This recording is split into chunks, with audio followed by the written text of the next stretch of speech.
American senator, उन्होंने ये बात की है और उनका कहना ये है कि पाकिस्तान पे ट्रस्ट नहीं किया जा सकता और अगली बार अगर कोई पीस टॉक की जाती है या अमेरिकन मीडिया ने कहा है जी कि ईरानी कुछ जो मिलिट्री एयरक्राफ्ट हैं वो पाकिस्तान में खड़े हैं और सुबह आज लिंडसे ग्रैहम ने कल ये कहा कि जनाब मुझे पाकिस्तान पे एतबार नहीं है और अमेरिकन मिलिट्रीज के जो चीफ हैं इस सिलसिले में आगे बढ़ा जाता है। पाकिस्तान के अलावा कोई दूसरी कंट्री जो है उसको सामने लाया जाए, किसी दूसरी कंट्री के से ही बात करके और इस चीज को या इस डायलॉग को आगे बढ़ाया जा सकता है। सेनेटर लिंडसे ग्रैहम और डैन केन और सेक्रेटरी ऑफ वॉर ने तो कहा है कि हम निगोशिएशंस हो रही हैं, कुछ नहीं करेंगे। लेकिन अभी थोड़ी देर पहले ट्रंप साहब ने कहा है कि मैं पूरा पाकिस्तान पे ट्रस्ट करता हूँ। सेनेटर लिंडसे ग्रैहम जो है उनका ये कहना है कि जी पाकिस्तान पे ट्रस्ट नहीं किया जा सकता, लेकिन मैं पहले एक उनका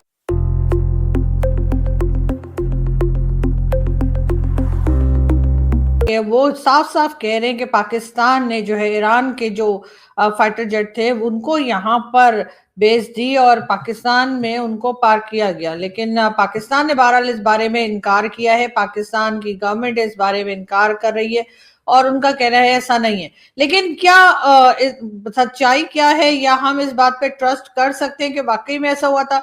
क्योंकि जिस वक्त अफगान वॉर चल रही थी, जिस वक्त अफगानिस्तान के अंदर जो है वो अमेरिकन वॉर चल रही थी, अमेरिकन सोल्जर्स मौजूद थे और वहां पर जो कुछ हो रहा था 20 साल, पाकिस्तान ने तो यही कहा था कि जी हम जो है वो तालिबान का साथ नहीं दे रहे हैं और हम तो यहाँ पर जो कह लीजिए जो वॉर ऑफ टेरर है उसका हिस्सा बने हैं। लेकिन पाकिस्तान ने पहले तो यहाँ पे बेसिस दी थी अमेरिका को और उसके बाद तालिबान का भी साथ दिया था और इस तरह से तालिबान जो कुछ करते थे उसका अमेरिकन को कोई खास फायदा नहीं था और इसी तरीके से जो अमेरिकन वहां पे अटैक करते थे उससे तालिबान भी बच नहीं पा रहे थे। यानी वो डबल गेम का इल्जाम जो एक बार फिर पाकिस्तान पे लगाया जा रहा है, ये डबल गेम तो हम अफगानिस्तान में पहले भी लड़ चुके हैं या पहले भी खेल चुके हैं।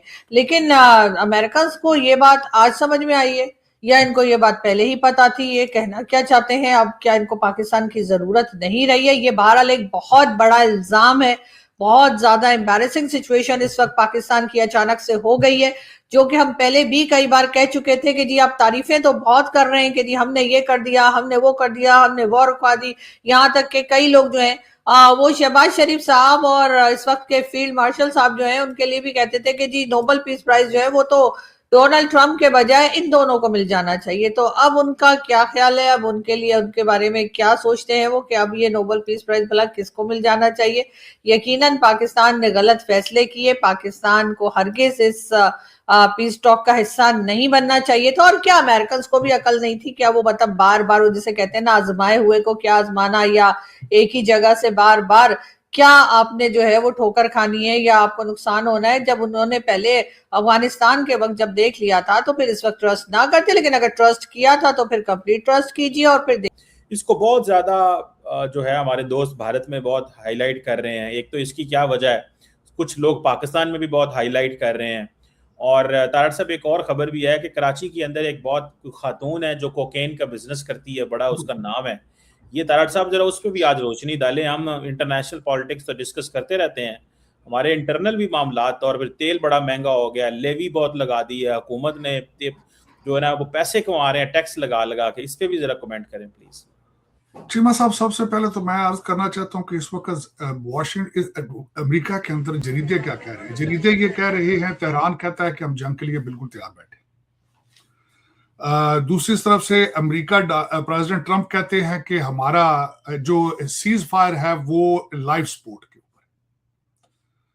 पाकिस्तान अभी तक पुर उम्मीद है। कतर ने कहा है कि ईरान को चाहिए कि हरमूज के जरिए गल्फ कंट्रीज को ब्लैकमेल ना करे। बीबी नेतन्याहू ने अपना शोशा छोड़ दिया है। उसने कहा है जी कि हमारे खिलाफ जो प्रोपेगेंडा है वो पाकिस्तान की बिल्डिंगों की बेसमेंट से हो रहा है। चौथी चीज जो आपने खुद अभी फरमाई है कि चीमा साहब के जहाज, ईरान के जहाज नूर खान एयरपोर्ट के ऊपर खड़े हैं। मैं इस पे थोड़ी सी बताना ये चाहूंगा कि लोग ज्यादा लोग नहीं ये कह रहे, मुझे पता है लोग कौन कह रहे हैं। कुछ ये बीजेपी के भगत हैं जो कि परेशान हैं, स्लीपलेस हैं इस वक्त पाकिस्तान की पोजीशन में। दूसरे मुर्शद के बच्चे जो भगौड़े हैं, सिर्फ उनको प्रॉब्लम है। ये दो पार्टियां सिर्फ इस चीज को प्रमोट कर रही हैं। आज रिसर्च हो चुकी है आपकी, पहले तो आपकी फॉरेन ऑफिस ने उसकी तरदीद की है, चीजें क्लियर की हैं। उन्होंने कहा कि जहाज जब आए थे, ईरान का डेलीगेशन आया था, तो जो जहाज उनके साथ आए थे और इसी नूर खां एयरपोर्ट के ऊपर अमेरिकन जहाज भी खड़े हुए थे। फिर वो कुछ दिन खड़े इसलिए रहे कि सेकंड दूसरा दौर जो होना था नेगोशिएशन का, उसके इम्कानात भी मौजूद थे। अब ये जो कुछ लोग अकल के अंधे जिन्होंने लाहौर सी पोर्ट बना दी थी, और जो हमारे भगौड़े जो इस वक्त मुर्शद के जो इस वक्त लोग जो दर्द में मुब्तला हैं, उनके लिए अर्ज ये है, ओए यार गल सुनो, होंडा CD-17 इसी जेड़ा उथे नूर खां खलोते हैं, जहाज खलोते हैं जो कि सैटेलाइट से देखे जाते हैं। फ्लाइट डाटा होता है जो कि फ्री अवेलेबल है, फ्री अवेलेबल। JD वैंस साहब का जहाज जब चला था तो सारी दुनिया देख रही थी, और दुनिया की ऐपें फ्री हैं। हर बच्चा जिसके हाथ के अंदर फोन मौजूद है वो ये सारी चीजें ट्रैक कर सकता है। तो पाकिस्तान ने वहां जहाज खड़े कर लेने थे।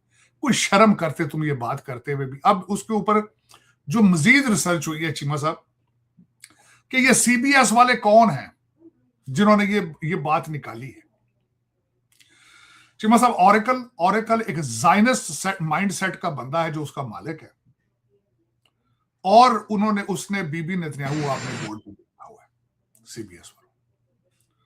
और स्पॉइलर आपको पता ही है, स्पॉइलर मौजूद है। लेकिन पाकिस्तान जहां पहुंच चुका है, ना ये लौंडे लपाड़ों के कंट्रोल से अब गिरता है, ना ये मोदी भगत जो है इस वक्त रिपब्लिक टीवी वाले जो इस वक्त स्टेरॉइड्स पे हैं, ना उनकी वजह से गिर सकता है। जहां पहुंच चुका है। उसकी वजह यह है चीमा साहब।